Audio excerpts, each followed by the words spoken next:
Exposed bare grounding wires on the outside of a junction box present a potential electrical hazard and violate standard safety practices. These wires are intended to provide a path for fault current to return to the source, tripping a breaker and preventing electrical shock. When left exposed, they can inadvertently come into contact with other conductive materials, creating an unintended path for electricity, leading to a short circuit. A short circuit is a dangerous situation where electricity flows through an unintended low resistance path. This can cause a large amount of current to flow, which can generate heat and potentially start a fire. The primary concern is the risk of electrical shock. If a person were to touch an exposed grounding wire while simultaneously contacting a grounded object, such as a metal pipe or appliance, they could become part of the electrical circuit and experience a potentially fatal electric shock. Secondly, the exposed wires are susceptible to corrosion and physical damage. Over time, environmental factors such as moisture and dust can degrade the wires, reducing their effectiveness and increasing the risk of failure. Accidental contact with tools or other objects in the attic can also damage the wires, compromising their ability to provide a safe grounding path. Thirdly, electrical codes and best practices mandate that all electrical connections, including grounding wires, be properly insulated and protected. This is to prevent accidental contact, ensure the integrity of the electrical system, and minimize the risk of electrical hazards. The solution involves properly insulating and protecting the exposed grounding wires. There are two primary methods for achieving this. Firstly, wrapping the exposed wires with electrical tape. Electrical tape is a non-conductive material specifically designed for insulating electrical connections. It provides a barrier against accidental contact and helps to prevent short circuits. To apply electrical tape, start by cleaning the wires to remove any dirt or debris. Then tightly wrap the tape around the exposed wires, overlapping each layer to ensure complete coverage. Extend the tape beyond the exposed wire to provide additional insulation. Secondly, using wire nuts. Wire nuts are small, insulated caps that are used to connect two or more wires together. They provide a secure and insulated connection that is resistant to vibration and accidental disconnections.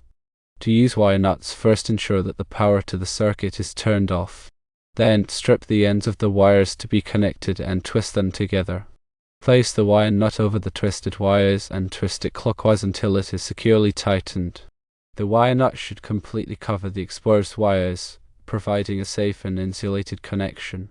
In addition to insulating the exposed grounding wires, it is also important to ensure that the junction box itself is properly grounded. The junction box should be connected to the grounding system of the house using a grounding wire and a grounding screw. This will help to ensure that the junction box is at the same potential as the ground, reducing the risk of electrical shock. Consider the following related information about grounding and bonding. Firstly, grounding versus bonding. Grounding and bonding are two distinct but related concepts in electrical safety. Grounding refers to connecting the electrical system to the earth, providing a path for fault current to flow back to the source. Bonding refers to connecting different metal parts of the electrical system together to create a common electrical potential. Both grounding and bonding are essential for preventing electrical shock and ensuring the safe operation of electrical equipment. Secondly, grounding electrode system. The grounding electrode system is the means by which the electrical system is connected to the earth. It typically consists of a grounding rod, a metal water pipe, or a concrete-encased electrode. The grounding electrode system provides a low-impedance path for fault current to flow back to the source, tripping a breaker and preventing electrical shock. Thirdly, equipment grounding conductor. The equipment grounding conductor is a wire that connects the metal parts of electrical equipment to the grounding system. It provides a path for fault current to flow back to the source, tripping a breaker and preventing electrical shock. The equipment grounding conductor is typically a green or bare copper wire. Fourthly, National Electrical Code, or NEC, requirements. The National Electrical Code, or NEC, sets forth the minimum requirements for electrical installations in the United States. The NEC contains detailed requirements for grounding and bonding, including the size and type of grounding conductors, the methods for connecting grounding conductors, and the requirements for grounding electrodes. Adherence to the NEC is essential for ensuring the safety of electrical installations. Fifthly, importance of professional inspection. If there are concerns about the safety of electrical wiring or grounding, it is always best to consult with a qualified electrician. A qualified electrician can inspect the electrical system, identify any potential hazards, and recommend appropriate solutions. Electrical work should only be performed by qualified individuals who are familiar with electrical codes and safety practices. A proper inspection involves firstly visual inspection of wiring. Thorough visual inspection of all accessible wiring is critical. Look for signs of damage, such as frayed insulation, exposed conductors, or improper connections. Pay close attention to areas where wiring may be subject to physical stress or environmental exposure. Secondly, testing grounding continuity. Use a multimeter or continuity tester to verify the continuity of the grounding system. This test ensures that all metal parts of the electrical system are properly connected to the grounding electrode. Check the grounding connections at outlets, appliances, and junction boxes. Thirdly, checking ground fault circuit interrupters or GFCIs. Ground fault circuit interrupters or GFCIs are designed to protect against electrical shock by detecting ground faults and interrupting the circuit. Test all GFCIs to ensure they are functioning correctly. GFCIs are typically required in areas where there is a risk of moisture, such as bathrooms, kitchens, and outdoor locations. Fourthly, verifying polarity. Use a receptacle tester to verify the correct polarity of outlets. Incorrect polarity can create a shock hazard and damage electrical equipment. The hot wire should be connected to the smaller slot on the outlet, and the neutral wire should be connected to the larger slot. Fifthly, inspecting the service panel. The service panel is the main distribution point for electricity in a house. Inspect the service panel for signs of damage, such as corrosion, loose connections, or overheating. Ensure that all circuit breakers are properly labeled and functioning correctly. Sixthly, assessing the grounding electrode system. Inspect the grounding electrode system to ensure it is properly installed and in good condition. Check the grounding rod, metal water pipe, or concrete encased electrode for signs of corrosion or damage. Verify that the grounding conductor is properly connected to the grounding electrode. Seventhly, checking for proper bonding. Ensure that all metal parts of the electrical system, such as metal pipes, ducts, and appliance housings, are properly bonded together.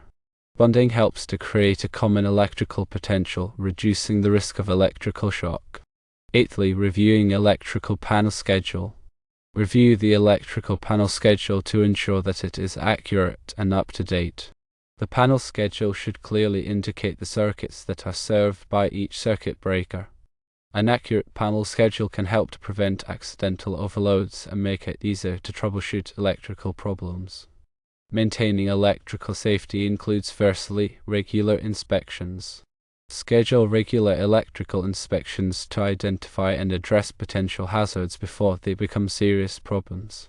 Inspections should be performed by a qualified electrician. Secondly, prompt repairs. Address any electrical problems promptly. Do not attempt to make repairs yourself unless you are a qualified electrician.